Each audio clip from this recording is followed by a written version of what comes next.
70 feet per minute. On what to do if you do get in that situation. Yeah, because, really, civil aviation, especially principles, those aerodynamic principles, you don't panic as much when A beautiful day, ladies and gentlemen. Hope you're enjoying yourself. This is what we call a severe clear day. I mean, we can still see the moon up there. One of the targets. This is what would have plane that our grandparents would have flown in an airline. This was an airliner back in the 1930s and the 1940s. This was state of the art. Unlike some of the incredible jets we have today, we're going to take you back to when our grandparents and great-grandparents flew across the nation in propeller-driven aircraft. And the DC-3 was one of those most legendary planes that did the workhorse work during World War II. It was pressed into service, as were many civilian aircraft during World War II, because again, we needed airplanes, we needed training aircraft, we needed all support, because when World War II happened, they actually have a program, a company that will allow to modify a C-47. They'll put turboprops, replace the radial engines, rebuild the airframe, and because of its amazing design, rugged availability, with such a unique squadron of operational warbird aircraft, and has more jumped from C-47s, just like the one that you see here today.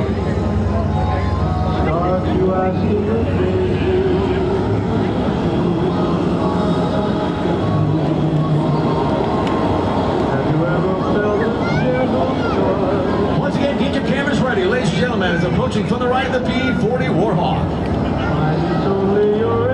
The P40 you see here today was delivered to the United States Army Air Force in 1943 as a P40M and will be transferred to the Royal Canadian Air Force that same year.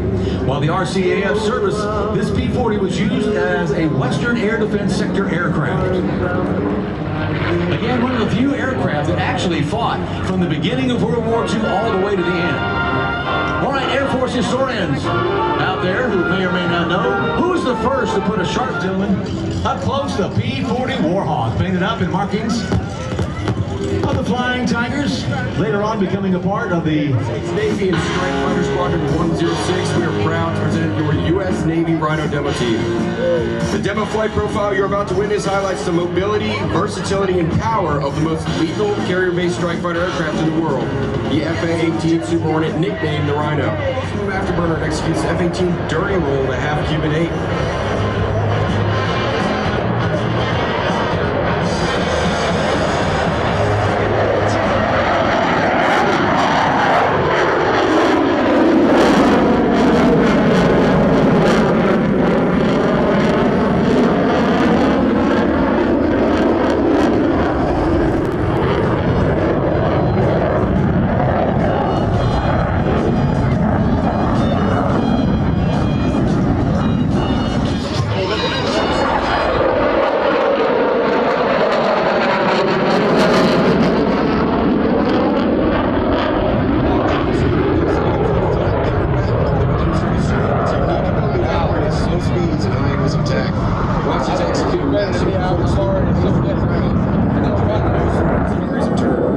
At the end of the minimum radius stern air will perform a vertical followed by a negative 2G pushover to return to level flight.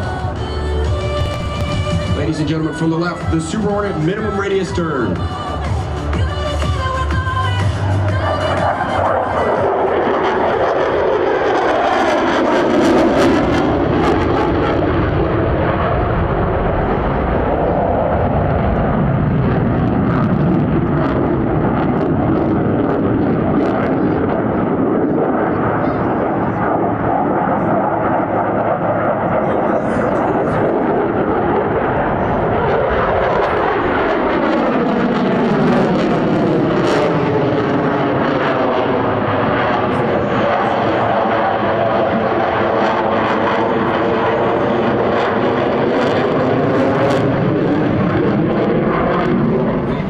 Aircraft indicating it is approaching the speed of sound.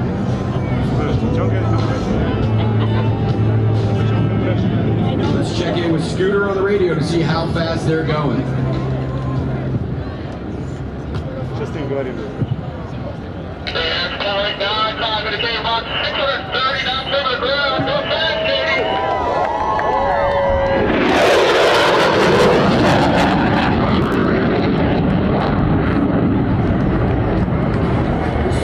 Bullseye nose low. all while keeping their canopy pinned to the ground. This ability to rapidly swap nose and tail position gives the Super Hornet a distinct advantage in the air-to-air arena of a dogfight.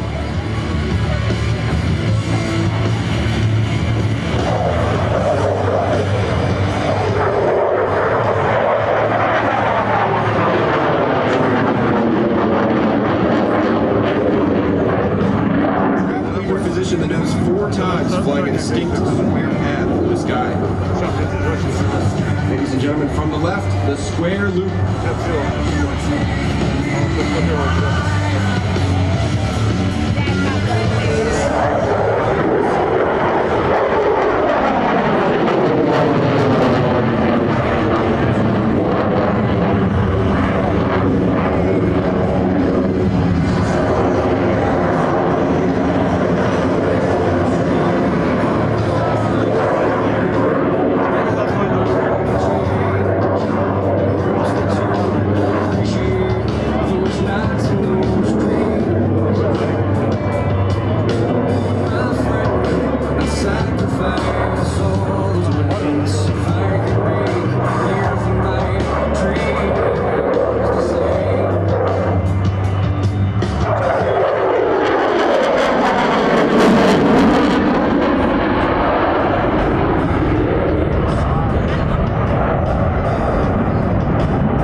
Scooter, how slow can you go? There's 16 Alpha, 105 miles an hour. There's 24 Alpha, slow down. I'll show you some of the things I need to give a shout out to my beautiful wife here.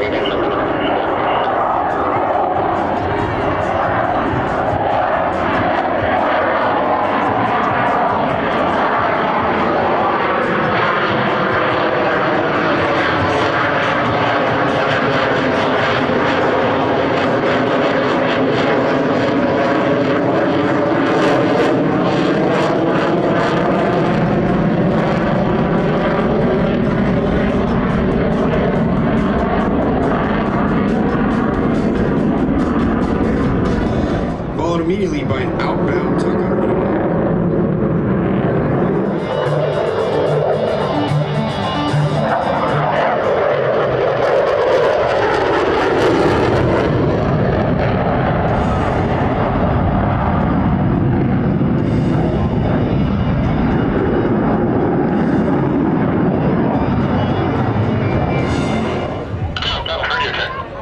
Down 51 clear. Come on, clear, back up. Yeah, camera, we're getting 25 over 10.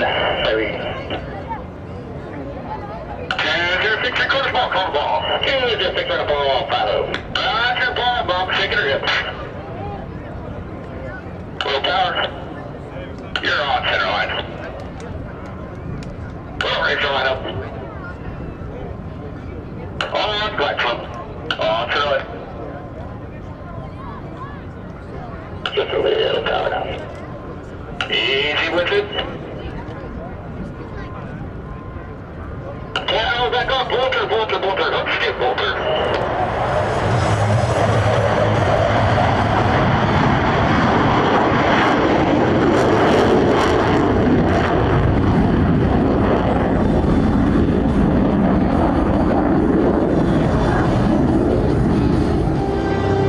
Ladies and gentlemen, from the right, the Super Hornet photo pass.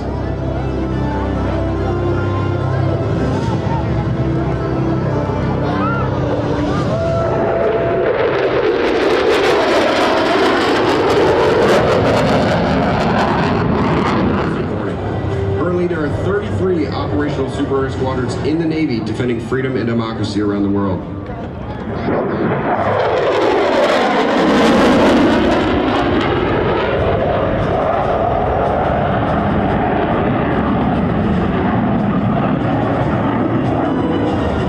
It takes many talented and dedicated young men and women to maintain, fix, and fly these aircraft. Help us thank the entire Rhino Demo maintenance team and the maintenance professionals here at the show.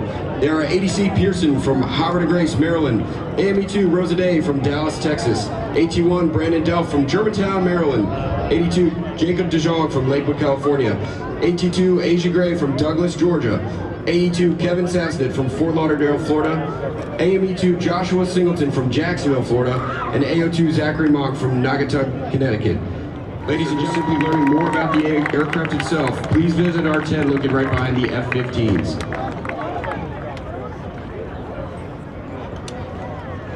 Ladies and gentlemen, how about a big round of applause? What do you think of that? The United States Navy F-18F Super Hornet. Oh, was I kidding about the earbuds, or was I kidding?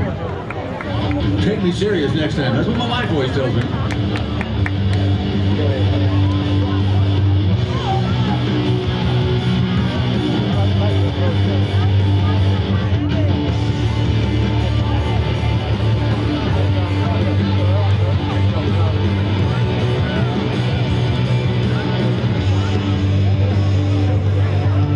Still to come, ladies and gentlemen, more to go at day one of the United States Air Force's premier air show. Yes, it's the 2025 Joint Base Andrews Air Show.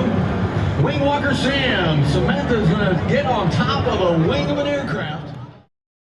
She's on top of the wing. She's catching the full force of the wind as the wing comes over the top of the wing. She's got no protection from the wind whatsoever. All right, as they taxi in, let's go big wave, ladies and gentlemen. The F-18 Super Hornet.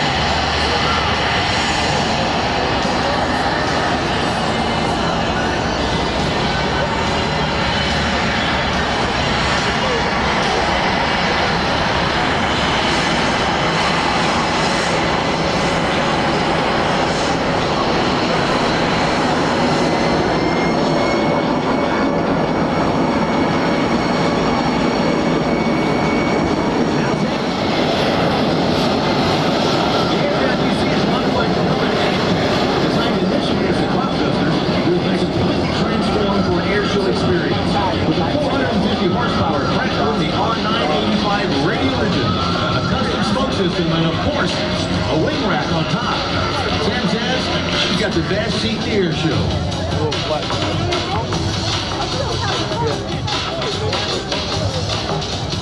In the middle is painted white to pay homage to the 50th Aero Squadron of the 1920s who flew the DH-4. Better known as clean in the skies of German enemy aircraft. Watch now, smoke is on. He's pushing the nose down. Again, she's out there experiencing wind speeds just like a, well, better way to describe it about a Category 4 hurricane.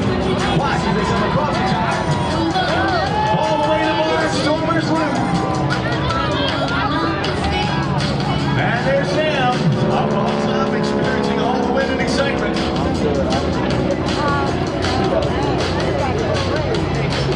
Again, she is having to slice the wind sometimes about 150 miles an hour. That's a Category 5 hurricane. Get ready for Sam's favorite maneuver. It's called the hammerhead. You come back down, back towards show center. Get your cameras ready for the aileron roll. Look at that. Make an incredible discipline, curiosity, and a shared appreciation of math and science. The repeatable success of their high-flying performance that you see here today. So you wonder, how did Sam get starting into wing walking? At 22, she dreamed of becoming a pilot, but her entire level entry job couldn't cover the high cost of flight training. Determined, she sought a second job, and when she applied to be a wing walker for a team in Oklahoma, she competed in her first season performing at air shows in 2014. Between both jobs and saved enough to cover her flight training. That following spring, she flew every day after work and extra on the weekends to earn her pilot's license in just 1 month. And in the process, she didn't just become a pilot, she fell in love with wing walking. And here they come. Watch as he pulls back on the stick in a nice barrel.